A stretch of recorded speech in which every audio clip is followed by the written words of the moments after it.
नमस्कार।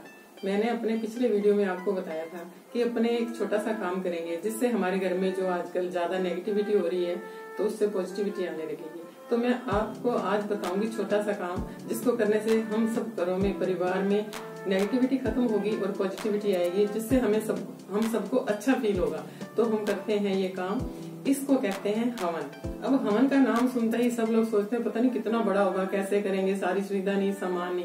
तो मैंने बिल्कुल सिंपल तरीके से थोड़े से सामान से ये छोटा सा हवन करना शुरू किया था और मुझे और मेरे परिवार को बहुत अच्छा लग रहा है। तो मैं आशा करती हूँ आपको भी अच्छा लगेगा। तो ये देखिए, मैंने एक प्लेट ली और इसमें एक लोहे का चम्मच, कपूर की टिकिया, माचिस और मैंने एक पैकेट हवन सामग्री लेके डिब्बे में डाल दी और इसमें देसी घी मिक्स कर दिया। और मैंने अपने पड़ोसियों से गोबर की 2 थेपड़ी मांग ली और जिसको मैं जलाकर और उस पर ये हवन सामग्री डाल देती हूँ और इसकी जो मीठी मीठी खुशबू आती है पूरे घर में फैल जाती है, तो हमें बहुत अच्छा फील होता है। तो अब आप देखिए कि मैं इसको कैसे करती हूँ। हम छोटे छोटे टुकड़ों में ये थेपड़ी सूखी रख देंगे। आप सोचेंगे कि थेपड़ी कहाँ से मिलेगी, कुछ लोगों को शायद ना मिले, लेकिन सभी शहरों में गौशाला होती है, वहां से आप ये थेपड़ी ले सकते हैं। हम कपूर की टिक्की लेंगे, उसके 2 टुकड़े कर देंगे। मैंने ये कपूर की टिक्कियां रख दी और इसके आसपास मैंने ये सूखी थेपड़ी के टुकड़े लगा दिए।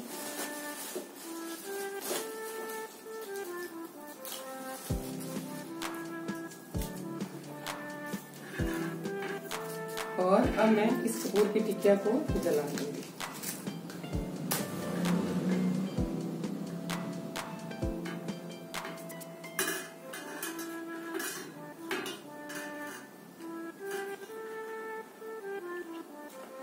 वैसे तो ये हवन काफी लोग अपने घरों में करते हैं, शाम के टाइम, सुबह भी कर सकते हैं, शाम को भी कर सकते हैं और बहुत से लोग इसको करते भी हैं, लेकिन बहुत से लोग इसके बारे में नहीं जानते। और देखिए, मैंने कुछ नहीं किया ज्यादा, एक थैली में 2 थेपड़ी रख ली और इसी में मैंने माचिस रख दी और कपूर की टिक्किया भी रखी हुई है। अब जैसे ये सूखी थेपड़ी जल जाएगी, थोड़ा कोयला टाइप बनने लगेगी, तो मैं इसके ऊपर 1 या 2 चम्मच ये हवन सामग्री है जो डाल दूंगी और इससे जो धुआं निकलेगा उससे हमारे घर में जो खुशबू फैलेगी, जो धुआं फैलेगा, तो उससे हमारे घर में अपने आप ही पॉजिटिविटी आने लगेगी, नेगेटिविटी बाहर निकल जाएगी। और आप सब करके देखना, आपको ये सब बहुत अच्छा लगेगा। तो मैं अभी इसको जलने के लिए छोड़ देती हूँ। देखिए साथियों, इस तरह से ये थेपड़ी जलकर कोयला बन गई है। तो अब मैं इसके ऊपर 1 चम्मच ये देसी घी मिक्स किया हुआ हवन सामग्री डाल दूंगी।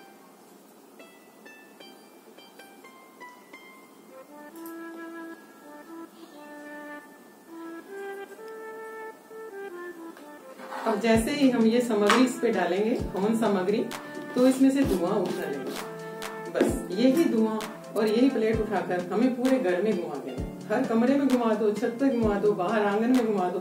आपका जितना भी घर बड़ा है, जितना जैसा भी है, उस पूरे घर में आप इसको घुमा दें और इसकी जो इतनी प्यारी और अच्छी खुशबू आ रही है, आप फील करेंगे कि बहुत ही अच्छा लगेगा आपको। और ये हमारे घर के वातावरण को शुद्ध करती है और हमारे घर की नेगेटिविटी को पूरा खत्म करके और पूरी तरह से पॉजिटिविटी पूरे परिवार में और पूरे घर में भर देती है। तो ये है एक छोटा सा हवन, आप जरूर करिए इसका। और इसके बाद इसी तरह से मैंने एक और हवन की बात करूं जो कि हमारे घर की ऑक्सीजन लेवल को बढ़ाता है। इसके लिए मैंने लिया है थोड़ा सा गुड़ चूरा किया हुआ और ये है खसखस। ये खसखस है, ये गुड़ है और ये है चावल। इन तीनों को भी इसी तरह से हम थेपड़ी जलाकर और जब वो कोयला बन जाए तो इनको ऊपर डाल दें। इसका भी जो धुआं आएगा वो भी हमारे घर के लिए बहुत अच्छा होगा और इससे भी हमारे घर का ऑक्सीजन लेवल बढ़ेगा। ये भी बहुत अच्छा है। इससे इन सब चीजों से क्या है, छोटी छोटी सिर दर्द है, टेंशन है, छोटी मोटी बीमारी है, ये सब भी दूर होती है। और तीसरा हवन मैं आपको बता रही हूँ जिसमें कि मैंने लिया है कपूर की टिकिया। ये है एक कपूर की टिकिया और इसके मैंने 4 टुकड़े कर दिए और इन चारों को मैंने वापस इकट्ठा करके रख दिया। इसके ऊपर मैंने रख दिए 4 लौंग। ये है 1 2 3 4 लौंग और इनके ऊपर रख दी 2 काली मिर्च और इनको भी आप जला दें। ये आप शाम के समय करें, सुबह नहीं। ज्यादातर लोग इसको मंगलवार या शनिवार को करते हैं। इससे हमारे घर में जैसे कोई नजर लगी हो या कुछ उल्टा सा फील हो रहा हो तो ये इसके लिए बहुत अच्छा है। इसको आप शाम के टाइम जलाकर अपने पूरे घर में घुमा दीजिए, फिर आप देखिए कि आपको इसके रिजल्ट कितने अच्छे मिलते हैं। इसमें है कपूर की टिकिया, जिसके 4 टुकड़े किए, उसके ऊपर 4 लौंग रख दिए और 2 काली मिर्च रख दी। बस ये क्योंकि मैं इन सब हवन के लिए यही प्लेट और यही कड़छी यूज करती हूँ, किंतु अभी मैंने आपको दिखाना है इसलिए अलग अलग जलाया है। ये भी मैं इसी में जलाकर उस प्लेट को उठाकर पूरे घर में घुमा देती हूँ। बस आपको इस तरह से पूरे घर में घूमते जाना है और इसको घुमाते जाना है। तो ये है 3 तरह के छोटे छोटे हवन, चाहे घर कैसा भी हो, कितना भी छोटा हो, ये हवन हम कर सकते हैं और आप करके देखिए, इसके रिजल्ट बहुत अच्छे आएंगे। तो दोस्तों, अब मैं आपको एक छोटी सी स्टोरी सुनाती हूँ। एक बार आकाशवाणी हुई कि भगवान खुद धरती पर सेब का प्रसाद बांटने आ रहे हैं, तो सभी लोग इकट्ठे हो गए और लाइनों में लग गए। इसमें एक छोटी बच्ची भी थी, वो भी लाइन में लग गई। उसके मन में भी बहुत उत्सुकता थी, वो भगवान का प्रसाद लेने के लिए और भगवान को पहली बार देखने वाली थी और एक सुंदर लाल सेब भी लेने वाली थी। धीरे धीरे उस बच्ची की बारी आई तो उसको एक लाल सुंदर सेब भगवान ने दिया। तो वो लड़की जब सेब लेकर लाइन से बाहर निकली तो उसके हाथ से सेब छूट गया और कीचड़ में गिर गया।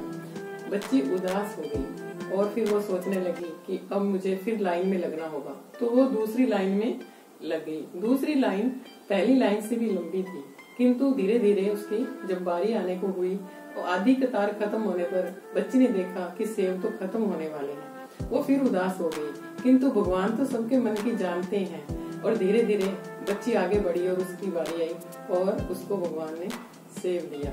तो भगवान ने कहा कि तुम उदास मत हो, ये जो तुम्हारा सेब पहले गिर गया था वो एक तरफ से सड़ा हुआ था, वो तुम्हारे लायक नहीं था, इसलिए मैंने ही खुद उस सेब को तुम्हारे हाथ से कीचड़ में गिरवा दिया और इसलिए तुम्हें लंबी लाइन में लगना पड़ा, तुम्हें ज्यादा प्रतीक्षा करनी पड़ी, क्योंकि नए सेब आने में अभी थोड़ा टाइम था। कहते हैं कि अगर हमारा कोई काम नहीं हो रहा या हमारे किसी काम में देर हो रही है तो हमें ये सोच लेना चाहिए कि भगवान हमारे लिए कुछ अच्छा ही करना चाहते हैं। जैसे हम सोचते हैं कि हम अपने बच्चों के लिए अच्छा करें, उसी तरह से भगवान भी अपने बच्चों के लिए कुछ अच्छा ही करना चाहते हैं। तो बस दोस्तों, हमें थोड़ा धीरज रखना है, संयम रखना है और ये बुरा समय निकल जाएगा तो अच्छा समय आएगा और फिर वही दिन आएंगे जो पहले थे। खुश रहो। तो साथियों, अगर आप मेरा वीडियो पहली बार देख रहे हैं तो प्लीज सब्सक्राइब कीजिए, मेरे सभी वीडियो लाइक कीजिए और शेयर कीजिए। और मैं अपने अगले वीडियो में आपको बताऊंगी कि जो तीसरी लहर आ रही है, जिसका हमारे बच्चों पर अटैक होने का डर है। सभी माता पिता डरे हुए हैं कि हमारे बच्चों को कुछ ना हो। बात भी सही है, नहीं होना चाहिए, छोटे बच्चे हैं, दिक्कत आएगी। तो मैं बताऊंगी कुछ आपको ऐसी बातें जिससे कि हमारे छोटे बच्चों पर तीसरी लहर का कोई असर नहीं होगा और हमारे बच्चे स्वस्थ और तंदुरुस्त रहेंगे। नमस्कार।